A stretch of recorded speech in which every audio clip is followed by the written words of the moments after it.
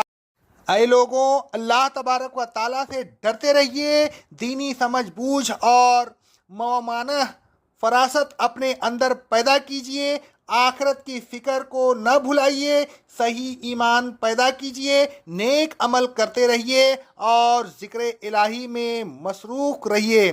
ایسا ہی اس صورت میں قرآن و حدیث کی نصیحت آپ کے لیے مفید ہو سکتی ہے، اور اس بات کو ذہن نشین کر لیجئے کہ جنت کی خیر کثیر حاصل کرنے کے لیے حکمت و دینی سمجھ بوجھ اور فکر آخرت بڑی ضروری چیز ہے۔ اقول قولی ھذا، استغفر اللہ، استغفر اللہ، استغفر اللہ۔